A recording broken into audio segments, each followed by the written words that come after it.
1960. I was 11.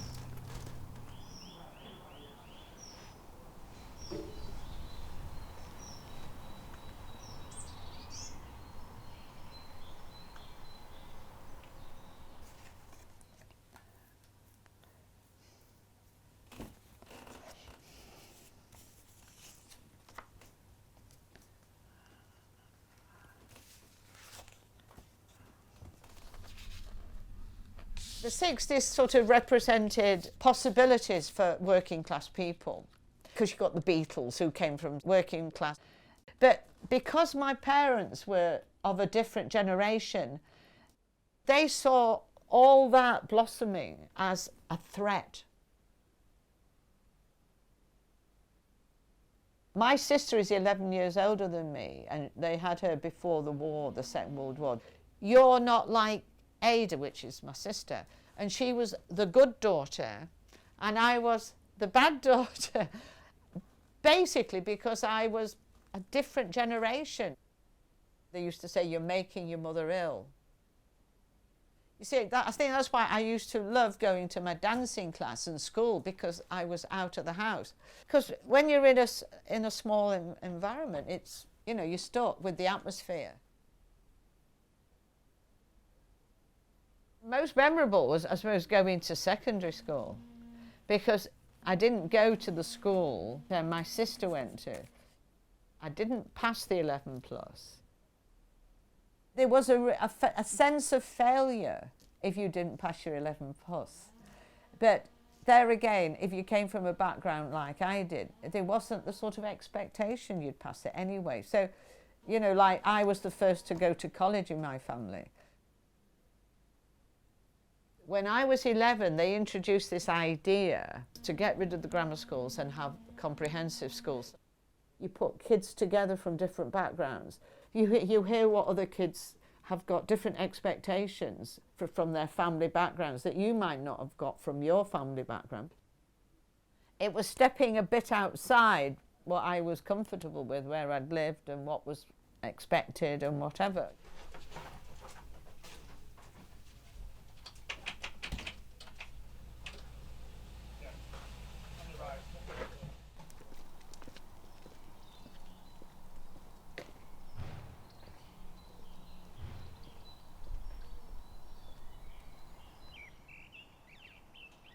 Not only did I go to teacher training college, but I met and then married a Jewish middle-class lawyer. And they didn't believe I was good enough for him, strangely enough. You know what I mean? They had very, very low expectation, not only of themselves, but of me as well.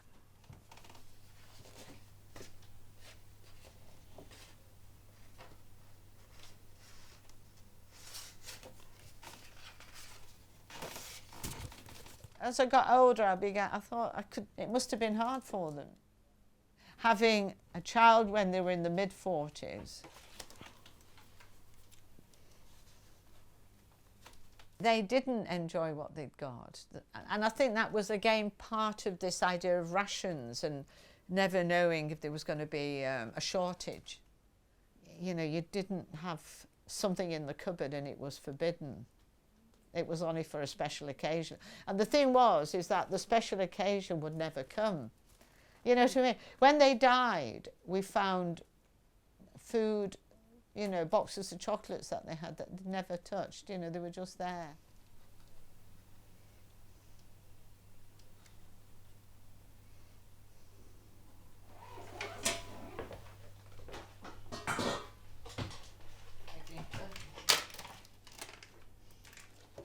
I feel like, what do they call it? A fly on the wall thing. So this is how to get your pet to have their medication. You get some thin sliced chicken, like this, and then you put the tablet, and then you make a wrap, like that. Right, so we would need with Miss Peg, I suppose, because I always wanted a dog, never had a dog. And I suppose in our garden, because we never had a garden when I was a kid.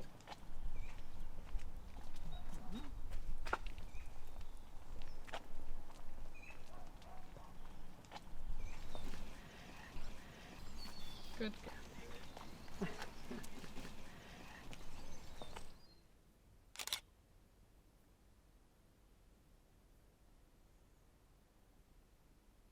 A message to myself at 11.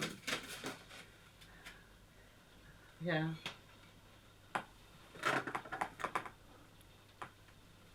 So it was because I suppose when I was 11, I was a bit like that, thinking, will I get there?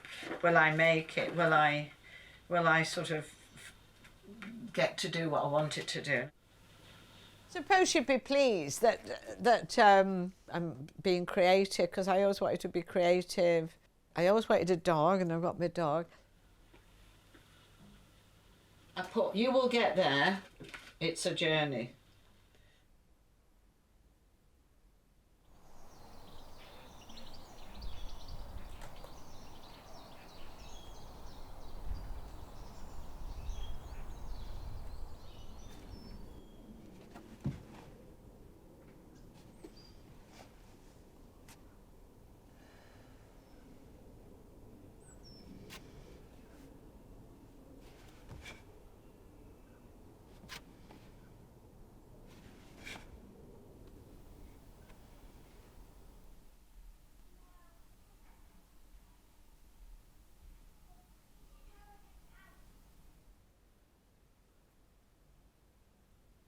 When I was 11, I was at a very strict Catholic school that was actually started by it was a British Army school. Academic excellence was always the kind of main driver in school. Each year used to get divided up into A, B, and C. It's such an expectation that you will always try to be in the top. That is how you define identity and value. This one. So this is the only photo I could find of me in the UK. Very different. I was 11 years old when it was 1989. When I was 12, my parents got divorced and we moved to the UK because my mum was a British overseas citizen. She was born in British Uganda. My mum really having to literally, pennies were difficult to get together. Shopping in charity shops. The schools here were much more about popularity, who could be witty and pretty, who had the best Nike trainers, rather than who was doing well at school. There was a bit of not being able to quite let myself be myself sometimes. I was probably very unfair to my mum in blaming her for me missing home.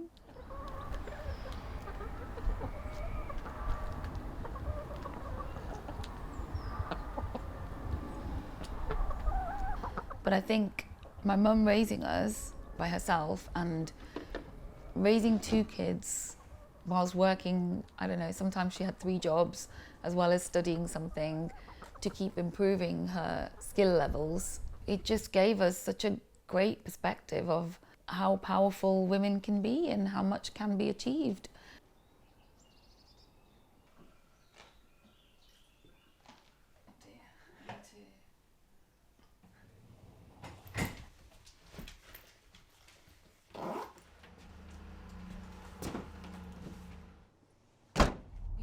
Relationship-based care when we're struggling, and I mean relationships with patients, relationships with our colleagues.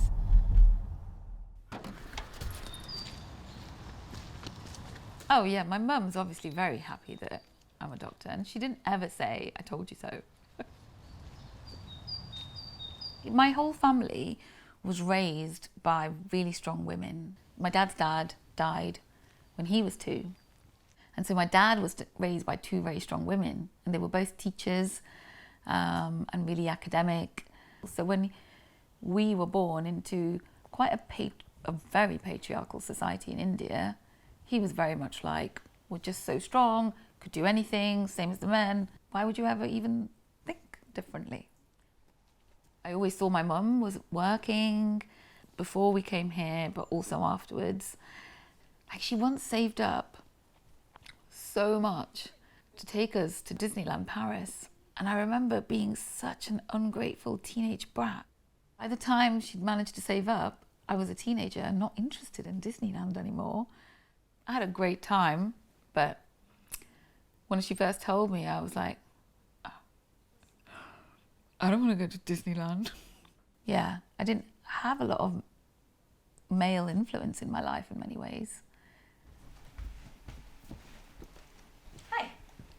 Yay.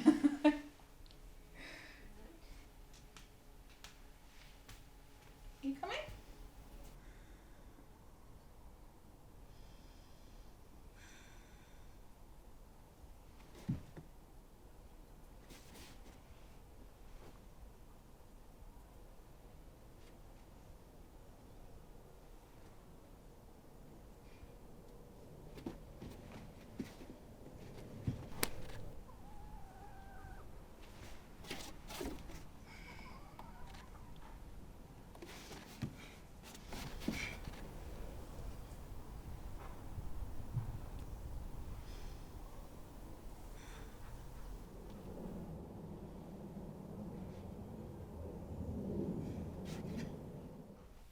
I think that one probably.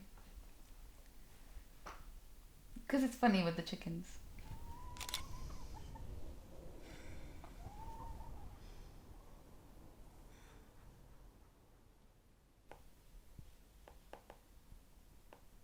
Partly because I had a lot of dark days after we first moved here. And as your world gets smaller and smaller, it can be very easy to kind of attach your worth to the things that you can see in you, in the things around you. Did my 11-year-old self know that? I think my mum was great at trying to get that across, and I think that's probably where I got a lot of this from.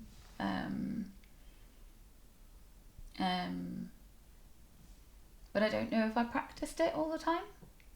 And that's what it's about, isn't it? It's about practice and it's about repetition, and that's how it becomes natural. Your worth is not determined by the things you can see. There's so much strength and beauty in and around you. Look for the good every day.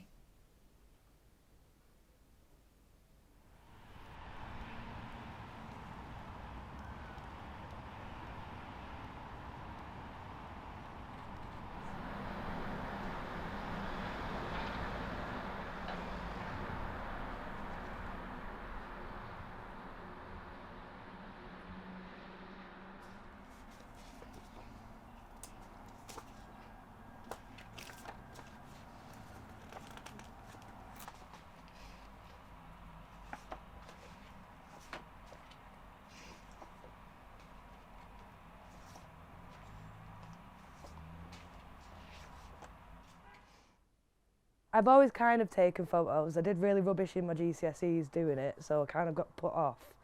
And then at first it was because when my dad died, I was very drunk quite a lot, grief drinking and stuff, so it would be to mainly remember what was happening.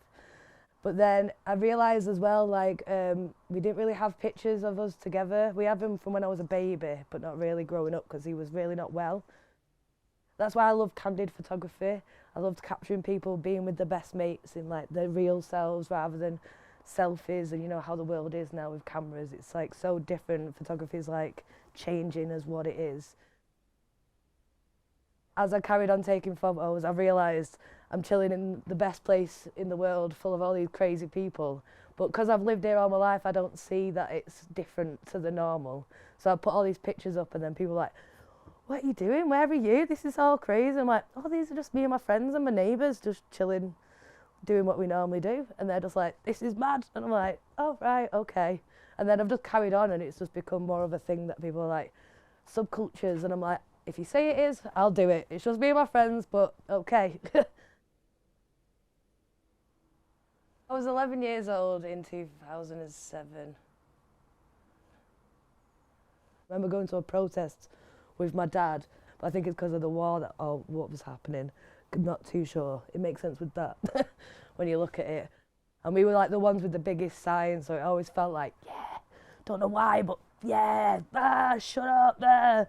And it was so good. Like, it was like seeing like my dad like fight for something passionate as well was really beautiful.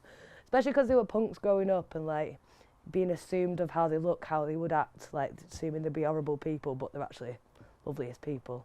I love seeing that they're like fighting for causes, and I think it's a big reason why I carry on going to protests and thinking it's important. You know what I mean? My mum and dad are both really good artists. Yeah, that's me, and this jacket is here. Isn't that sick? And then my dad painted it all as well, which I think is really cool. So as I was living in Bolton with my mum in the week, but then I'd come here in the weekend, and it was just this like mad place to live where it was just trees everywhere, fires and bonfires. You'd be the weirdest person when you was in Bolton, but then the most normal person when you came here. Everyone's a creative, everyone's a bit mad, and like you just fit in even more. Oh, it was so good. There'd be art everywhere. There was one round the corner when I was about 11 or 12, and they literally just gave us like paint bottles and was like, just go crazy. And we were just there on the walls, just going painting everywhere. And it was like, it was so good because you're in this like building that's empty, and they literally just like do it. And you're just like, as 11, 12-year-old, just like, what? Really? You don't care? Okay. And we went absolutely crazy. This one will be a bit easier. I need some copies, to be fair. I found this poster when my dad died. As soon as I'd come to Hume, I feel like I became myself. I was very much like trying to be a normal person when I was like down there, but now I'm here. As much as I've been through so much grief to get here, I feel like it's made me like so much better. 11-year-old me would not think this would be the case at all. To be fair, if I hadn't have lost my dad, I probably would have tried to be a nurse. Which is a big different step to what I am now. But yeah, as someone, because I've always loved living in Hume, I feel like it's like, yeah, I'm really proud of where I am now. Look at him. Looks just like him. Looks like my dog. Ain't it mint? Absolute twinnies. And my dad put it up.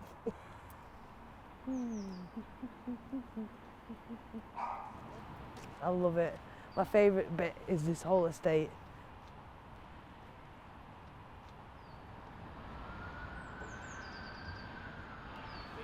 Hey, no worries. Thank you, guys.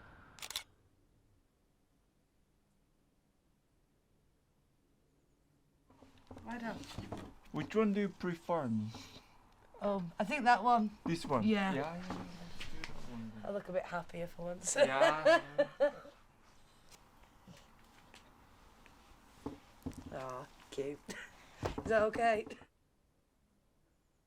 Keep being weird and taking photos. Love everyone around, love all your family, blood or not, and love Hume. Don't forget where you're from.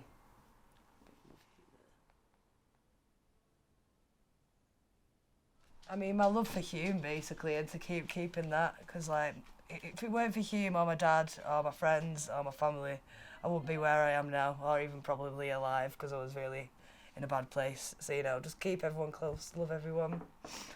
Remember where you're from, the best place around. Telling you that from facts. Best place around. Oh, annoying dog.